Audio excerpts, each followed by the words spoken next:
వికారాబాద్ పక్కన ఉన్నటువంటి కామారెడ్డిగూడెంలో బాధితుల కుటుంబాన్ని పరామర్శించడం జరిగింది.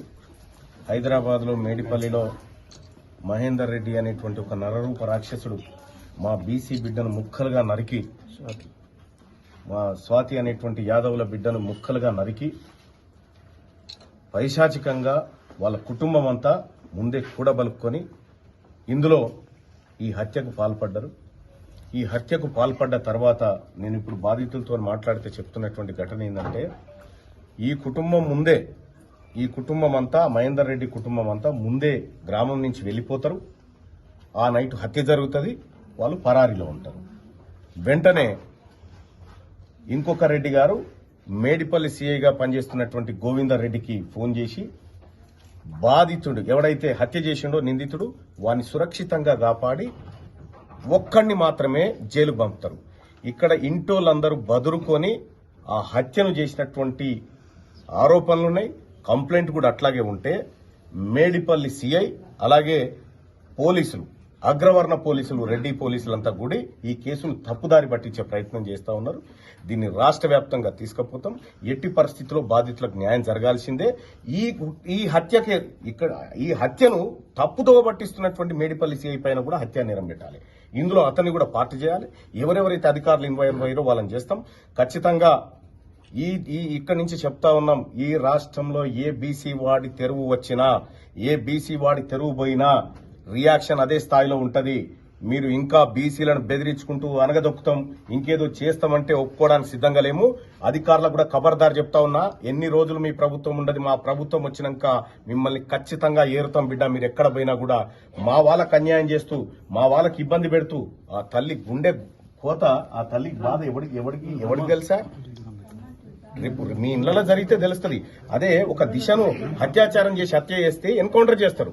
ఆడ వరంగల్లో యాసిడ్ పోసిందని చెప్పి ఎన్కౌంటర్ చేస్తారు. మరి ఇప్పుడు ఏం చేయరా? ఈ విషయంలో ఎందుకు ఇన్స్టాంట్ జస్టిస్ జరగలేదు?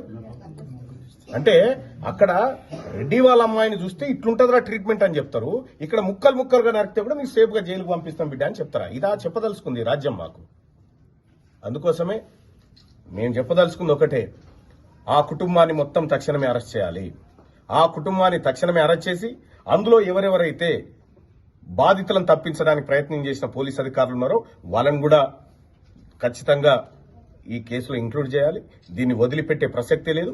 మేము బీసీ సమాజం అంతా, తెలంగాణ బీసీ సమాజం అంతా ఇవాళ ఈ కుటుంబానికి అండగా, ఈ బాధిత కుటుంబానికి అండగా నిలబడ్డాం. మేమే కాదు, ఒక యాదవుల బిడ్డ తెలంగాణ రాష్ట్రంలో ప్రేమించిన వాడు నమ్మించి మోసం చేస్తున్నా కూడా తన భర్తాన్ని ఉండిపోయింది తప్ప ఆమె మోసం చేయాలని చూడలే. ఇలా ముఖ్యమంత్రి రేవంత్ రెడ్డి గారు, ఇదేనా నీ రెడ్డి పరిపాలన? ఇదేనా నీ తీరు? కనీసం బాధితుల దగ్గరికి ఓ మంత్రిని పంపించి ఏం జరిగిందని తెలుసుకోలేనటువంటి దుర్మార్గమైనటువంటి ప్రభుత్వం, ఈ వ్యవస్థ ఇక్కడ ఉంటే మీరు జైరి పరిపాలన ఎన్ని రోజులు చేస్తారో మీరు రాసి పెట్టుకోరి. నేను తీన్మార్ మల్లన్నగా బీసీలుగా చెప్తా ఉన్నా, మీరు రాసి పెట్టుకోరి. ఈ రోజును మీకు ఎందుకు చేసినాం రా ఈ పొరపాటు అని మీరు బాధపడే రోజు తప్పకుండా ఈ అధికారులకు వస్తుందని చెప్పి తెలియజేస్తా ఉన్నా.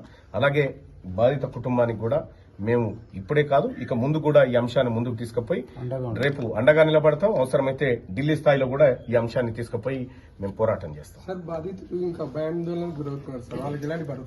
ఇప్పుడు బాధితులేమో భయాందోళనలో ఉన్నారు, హత్య చేసిన వాళ్ళేమో బయట తిరుగుతున్నారు. ఇది హ్యాపీగా తిరుగుతా ఉన్నారు. ఇది రాష్ట్రంలో ఉన్నటువంటి లా అండ్ ఆర్డర్. ఈ రాష్ట్రంలో సామాన్య ప్రజలకు ప్రభుత్వం కల్పిస్తున్న భద్రత గది సిగ్గుచేటిది.